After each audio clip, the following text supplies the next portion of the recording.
Bienvenue dans la formation concernant l'utilisation du dossier médical électronique DEM.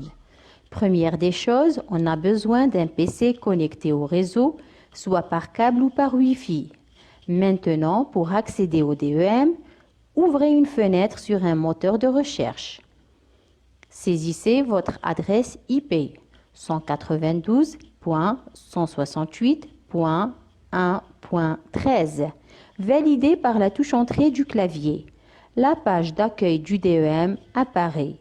Dans la première case, saisissez votre nom d'utilisateur. Saisissez dans la deuxième votre mot de passe. Sachez que pour passer rapidement d'une case à une autre, on peut utiliser la touche Tab du clavier. Maintenant, cliquez sur « Connecter ». Une interface s'ouvre. J'attire votre attention que chaque utilisateur a sa propre interface ou session, et cela selon la fonction qu'il remplit. Celle-ci, c'est celle du médecin, suivie par la session de l'infirmier. Maintenant s'affiche celle du laborantin, suivie par l'interface du manipulateur de radio. En dernier lieu, on a l'interface de l'agent de saisie. Vous remarquez la différence entre les différentes sessions. Pour être le plus explicite possible, on va faire une simulation d'admission d'un malade au niveau d'un service et on va suivre son parcours de l'admission jusqu'à la sortie. Sachez que le malade ne peut être admis que par le médecin. Donc le médecin ouvre son interface en saisissant son nom ou identifiant et son mot de passe. Puis, il clique sur « Connecter ». L'interface du médecin est affichée sur l'écran. Pour vous familiariser un peu avec cette page, on va la décrire brièvement.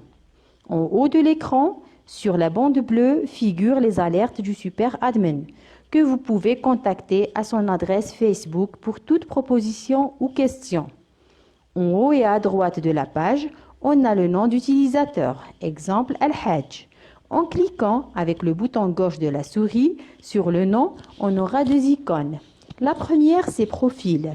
Avec un simple clic, s'affichent les paramètres du compte, à savoir nom d'utilisateur, mot de passe qu'on peut modifier et confirmer, l'image de l'utilisateur qu'on peut ajouter ou modifier, ainsi que les services auxquels l'utilisateur peut accéder. La deuxième icône, c'est Déconnexion, qu'on utilise juste pour sortir du compte. L'interface du médecin comporte aussi les différents services de l'établissement, représentés par des cases bleues. Je souligne ici que les services affichés sont les services auxquels le médecin a un droit d'accès prédéfini dans le paramétrage initial. Sur ces cases bleues, on a le nom du service, le nombre de malades admis et le taux d'occupation. Sur la colonne à gauche de l'écran s'affichent les différents services qu'on peut consulter un par un pour voir la liste des malades admis dans le service. La liste de tous les patients admis au sein de l'établissement est tout en bas de la colonne. Tout en haut de la page ouverte, on peut rechercher le dossier d'un patient juste en saisissant son nom et en cliquant sur « Rechercher ». On a terminé la description de la page, on passe à l'admission proprement dite. D'abord, il faut choisir le service d'admission. Avant de faire l'admission d'un malade, il faut s'assurer de la disponibilité des lits, c'est-à-dire que le taux d'occupation du service en question n'est pas à 100%. Par un simple clic alors, la page du service s'ouvre. Je commence toujours par une petite description de la page que vous êtes en train de découvrir. En haut, on a le nom du service, service des urgences médico-chirurgicales. À droite de l'écran, on a le taux d'occupation, il est maintenant à 31%. À gauche, la colonne des services déjà présentés est affichée. On peut la réduire en cliquant ici. Le service est représenté par ses unités, exemple hôpital du jour, ainsi que les salles d'hospitalisation et les lits répartis par salle. Vous remarquez que devant chaque lit est mentionné l'état de ce dernier, à savoir occuper ce lit s'il est vide ou résume la case bleue signifiant que le lit est occupé par un malade dont le nom s'affiche sur la même ligne du lit avec la date et l'heure d'entrée. On note à l'occasion la case verte devant l'un des lits occupés pour nous informer que ce malade a un rendez-vous d'examen radiologique. Maintenant, on va procéder à l'admission d'un nouveau malade. On va choisir un lit libre et on clique sur « Occuper ce lit ». Une fenêtre de demande d'admission s'ouvre.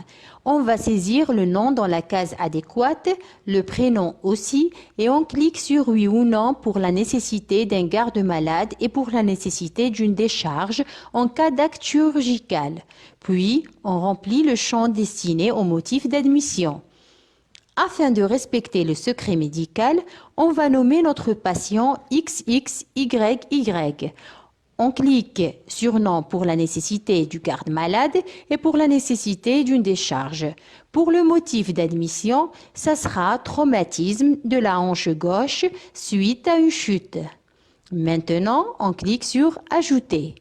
La page du dossier médical de notre patient s'ouvre. On commence par fermer l'alerte du super admin tout en haut de la page. Vous remarquez maintenant une bande rouge en haut de la page pour attirer votre attention que l'admission administrative du patient n'est pas encore faite. Il est écrit « S'il vous plaît, contactez le bureau des entrées pour compléter le dossier administratif. » Ceci est une particularité du service des urgences médico-chirurgicales.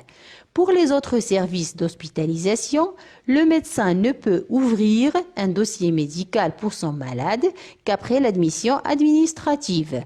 Mais devant le lit choisi par le médecin pour son patient, s'affiche « Demande envoyée pour occuper ce lit ». Donc, le lit est réservé aux malades en attendant que l'admission administrative soit faite. Juste en dessous de la bande rouge, on a des cases colorées. Sur la case verte, on trouve le nom, prénom et date de naissance du patient. Sur la case orange est indiqué le numéro et la date et heure d'admission. Sur la case rouge est indiqué le service d'admission, l'unité, le numéro de salle et le numéro du lit du patient. À gauche de ces trois cases colorées, on a une case pour revenir à la page du service. Juste en dessous de cette dernière s'affiche le nom, prénom du patient, la date et heure d'admission, le nom du médecin traitant, le motif d'admission, les bilans et examens demandés, que ce soit des examens radiologiques ou des bilans biologiques. Et en dernier lieu, l'historique des admissions si le patient a déjà été hospitalisé au sein de l'établissement. À droite de la page, on a une case verte « Actions ». Avec un simple clic, on a les différentes actions que le médecin peut demander, à savoir demander un examen radiologique, demander un bilan biologique, demander un acte, prescrire un médicament, transfert interservice, gestion de garde malade, déclarer une naissance pour le service de maternité, gestion de fichiers, demander un avis spécialisé et enfin sortie médicale. Tous ces actes peuvent être demandés avec un simple clic. Au milieu de la page, on a trois cases. Résumé, chronologie et parcours qu'on peut ouvrir avec un simple clic. La page résumé est déjà ouverte. Elle comporte plusieurs cases bleues qu'on peut ouvrir aussi par un simple clic, soit pour y ajouter des données ou juste pour les consulter. À droite et en bas de la page, on a les paramètres hémodynamiques de surveillance, à savoir température, pouls, tension artérielle et la glycémie capillaire. Ces paramètres vont être sauvegardés sous forme de courbes qu'on peut consulter dans la feuille de flux. Juste en dessous, on trouve deux autres cases bleues. La première pour ajouter des actes chirurgicaux, la deuxième pour donner des rendez-vous aux patients. Maintenant qu'on a fait le tour de la page principale du dossier médical, on va remplir le dossier de notre patient. On commence par ajouter les antécédents médicaux et chirurgicaux. On clique sur la case bleue d'antécédents médicaux. Une fenêtre s'ouvre. On clique sur la case verte « Ajouter ». Une autre fenêtre s'ouvre. On saisit le premier antécédent de notre patient dans le champ adéquat. HTA sous traitement depuis 2010. En précisant le type d'antécédent, problèmes médicaux en cours. On sélectionne maintenant la date sur le calendrier qui apparaît, puis on clique sur « Ajouter ». Vous remarquez que l'antécédent saisi est sauvegardé avec la date, le nom du médecin et le type d'antécédent. Une bande verte s'affiche en haut de la page sur laquelle est écrit « Vos données sont ajoutées à la base de données avec succès ». Pour ajouter un deuxième antécédent, on va suivre les mêmes étapes. On a terminé avec les antécédents. On clique sur la case « Revenir au dossier » en haut et à gauche de notre page. La page principale du dossier médical s'affiche. On remarque les antécédents sauvegardés dans notre dossier. Maintenant, pour ajouter un résumé de notre examen clinique ou l'évolution de l'état de santé de notre patient, on clique sur la case bleue « Fiche de suivi ». Une fenêtre s'ouvre. On clique sur la case verte « Ajouter ». Une autre fenêtre s'ouvre. Dans cette case, on peut rédiger notre observation médicale, c'est-à-dire examen clinique et suivi. Exemple, traumatisme de la hanche gauche suite à une chute de sa propre hauteur, occasionnant douleur et impotence fonctionnelle du membre inférieur gauche, plus œdème et ecchymose. On clique maintenant sur « Ajouter ». On remarque nos données sauvegardées avec la date et heure. Pour ajouter d'autres données cliniques, on suit les mêmes étapes. Sachez que les données seront sauvegardées également dans un ordre chronologique avec la date et l'heure. Maintenant, pour compléter l'examen de notre patient, on va demander des examens radiologiques et des bilans biologiques. On clique sur la case verte « Action ». On sélectionne « Demander un examen radiologique ». Une fenêtre s'affiche sur l'écran. On sélectionne les examens radiologiques à demander, exemple radio du thorax, radio de la hanche. Puis on clique sur « Enregistrer ». Une fenêtre s'affiche pour nous avertir que notre demande a été envoyée avec succès au service de radiologie. On remarque à gauche de notre page du dossier médical les examens radiologiques demandés signalés en rouge, c'est-à-dire le malade est en attente d'un rendez-vous pour l'examen. On clique sur « Action » une deuxième fois pour demander un bilan biologique. Même chose, une fenêtre s'affiche avec les différents paramètres à demander.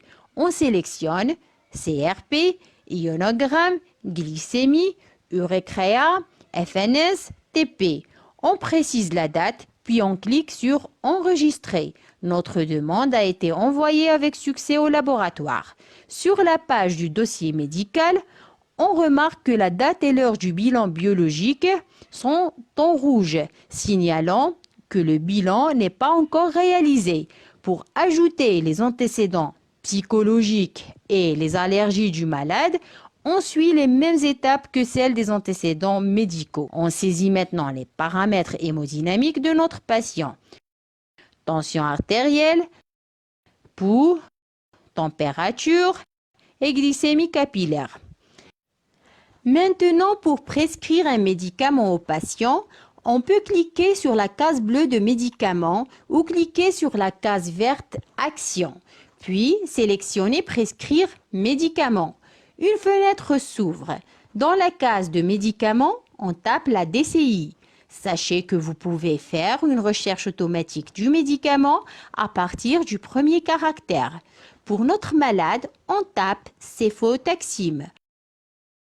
On précise la dose à administrer par prise, 1 gramme. On précise le nombre de fois. Ce nombre il sera calculé en multipliant le nombre de doses par jour par le nombre de jours, c'est-à-dire 3 fois par jour pendant 3 jours, ça fait 9. On sélectionne la période entre deux prises, c'est 8 heures. La date du début du traitement sur le calendrier et préciser l'heure. On clique maintenant sur Terminer, puis sur Enregistrer. Une fenêtre de confirmation apparaît. On peut modifier l'heure d'une ou de plusieurs prises avant l'enregistrement définitif. Sachez que chaque prescription de médicaments doit être obligatoirement suivie par une demande d'acte. afin de spécifier la voie d'administration et d'avoir une succession précise dans la rubrique chronologie. Donc, on clique sur Action et on sélectionne Demander un acte. Une fenêtre s'ouvre. On sélectionne l'acte à demander dans la liste des actes préalablement établis par le chef de service. Exemple, injection intraveineuse directe isolée. On précise le nombre de fois qu'on calcule en multipliant le nombre de fois par jour par le nombre de jours, c'est-à-dire 9. On sélectionne la période entre deux actes, c'est 8 heures. Et surtout, on sélectionne la date et l'heure du premier acte sur le calendrier. Donc, dans notre cas, c'est 20 heures, puisqu'on a prescrit la première dose de céfotaxime à 20 heures. On clique sur Terminer, puis sur Enregistrer. Une fenêtre de confirmation apparaît. On peut modifier l'heure d'un ou de plusieurs actes avant l'enregistrement définitif. Pour ajouter d'autres médicaments, il faut suivre les mêmes étapes précédentes en cliquant sur Action et en sélectionnant Prescrire médicaments, par exemple le paracétamol, puis on revient une autre fois à Action, on sélectionne Demander un acte, on choisit Perfusion. Tous les médicaments prescrits et les actes demandés peuvent être visualisés dans la fenêtre Chronologie. Vous remarquez aussi la signature électronique du médecin prescripteur et la date et l'heure. Vous constatez aussi que chaque médicament prescrit suit l'acte demandé correspondant. Vous pouvez annuler ou supprimer les actes prescrits qui n'ont pas encore été réalisés en cliquant sur la corbeille rouge. Supposons que notre patient est mi-sortant et on est amené alors à supprimer les prescriptions du 9 avril 2018. On clique sur la corbeille rouge de la dose de midi du céfotaxime, puis on revient à la chronologie. On remarque que la dose a été supprimée et on continue à supprimer un par un les médicaments prescrits et les actes demandés de la même façon, toujours en revenant à chronologie.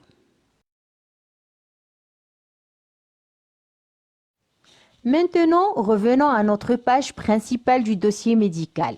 Vous remarquez que les examens radiologiques demandés, qui étaient signalés en rouge, sont devenus orange. Et cela pour nous avertir qu'un rendez-vous d'examen radiologique est donné au patient. Juste en plaçant le curseur sur l'examen demandé, s'affiche la date et l'heure du rendez-vous.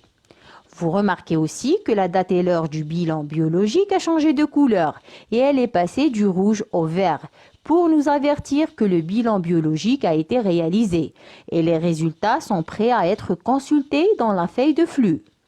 Si on revient à la page du service, on remarque aussi la bande verte devant le lit qu'occupe le patient pour nous avertir que notre patient a son rendez-vous d'examen radiologique. On clique maintenant sur Résume pour revenir à la page du dossier médical. On remarque que le téléthorax demandé est coloré en bleu. Cela veut dire que l'examen radiologique a été réalisé et le cliché est prêt à être consulté dans la feuille de flux. Je tiens à attirer votre attention que de temps en temps, il faut rafraîchir votre page pour vérifier si les bilans biologiques et les examens radiologiques demandés sont prêts ou non. On clique sur Actualiser en haut de la page et on constate que les deux radios sont colorées maintenant en bleu. Maintenant, pour consulter les résultats des examens demandés, on clique sur Feuille de flux, on ferme la bande bleue en haut de la page et on réduit la colonne grise à gauche de la page. Les résultats des examens biologiques sont affichés sur la page. En haut et à droite de la page, il y a les examens radiologiques demandés affichés en bleu. On peut les consulter avec un simple clic. On commence par la radio de la hanche. Vous remarquez la fracture pertrochondrienne à gauche et l'ancienne fracture à droite. On clique en haut de la page sur la flèche pour revenir à la page précédente et on consulte le deuxième cliché avec un simple clic. On clique une deuxième fois sur la flèche « Revenir à la page précédente » pour revenir à la feuille de flux. Vous remarquez les résultats des examens biologiques en vert. Sur cette feuille de flux, on a aussi les différentes valeurs des paramètres hémodynamiques. On clique sur glycémie, on place le curseur sur le point vert pour afficher la valeur de la glycémie avec la date et l'heure. Maintenant, on clique sur tension artérielle, on place le curseur sur le point vert et on a la pression systolique et la pression diastolique avec la date. On refait la même chose avec la température. Comme vous voyez, on peut consulter aussi tout ce qui a été porté sur la fiche de suivi avec le nom, prénom du médecin et l'heure et la date. Si on veut ajouter d'autres renseignements, on n'aura qu'à saisir le texte dans cette case, puis cliquer sur plus et tout sera sauvegardé dans la fiche de suivi. Maintenant, on clique sur revenir au dossier et on va saisir de nouvelles valeurs dans les paramètres hémodynamiques. Tension artérielle, pouls, température. On clique sur feuille de flux. Vous remarquez les courbes de tension artérielle et de température qui commencent à prendre forme. Sachez que dans la page principale du dossier médical, seules les dernières mesures des différents paramètres hémodynamiques restent affichées sur les cases rouges. Ce patient a besoin d'un avis spécialisé. On clique toujours sur « Action ». On sélectionne « Demander un avis spécialisé ». Une fenêtre s'ouvre. On saisit le nom du médecin spécialiste dans la case adéquate. Une recherche automatique se lance à partir du premier caractère. On précise le motif de la demande d'avis, fracture, perte trochanterienne gauche. Et on clique sur « Envoyer » en bas de la page. Le médecin spécialiste concerné par la demande d'avis recevra un message qui s'affiche comme courrier électronique en haut de sa page. Avec un simple clic, la page de demande d'avis s'ouvre avec le nom prénom du médecin qui a demandé l'avis, le motif de la demande. Le praticien spécialiste n'a qu'à cliquer sur « Ouvrir dossier » en bas de la page pour consulter le dossier du malade. Supposons que le spécialiste a décidé de transférer le malade dans son service. On procède comme suit. On clique sur « Action ». On sélectionne « Transfert interservice ». Une fenêtre de demande de transfert interservice apparaît, sur laquelle s'affichent deux cases bleues. Sur la case gauche, on sélectionne le service receveur. Sur la case droite, on sélectionne l'unité et le lit, sachant que seuls les lits libres figurent dans la liste. Puis on clique sur « Ajouter ». La page des services s'affiche. Pour continuer la procédure du transfert, on peut ouvrir le dossier de notre patient, soit dans le service receveur, dans ce cas la chirurgie générale, ou le service initial, les urgences médico-chirurgicales. En cliquant sur la case du service des UMC, on constate que l'expression « en cours de transfert vers un autre service » est affichée devant le nom du malade. On clique sur « Résume » pour ouvrir le dossier médical du patient.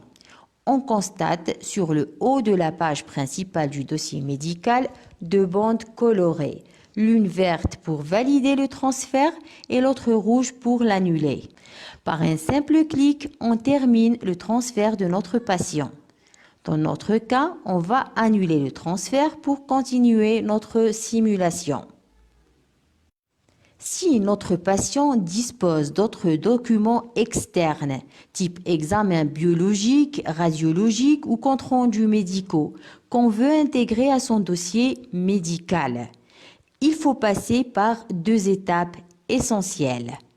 Tout d'abord, il faut importer à notre PC les documents, soit à l'aide d'un scanner ou un périphérique de stockage, et les placer dans un répertoire, dans Bureau par exemple.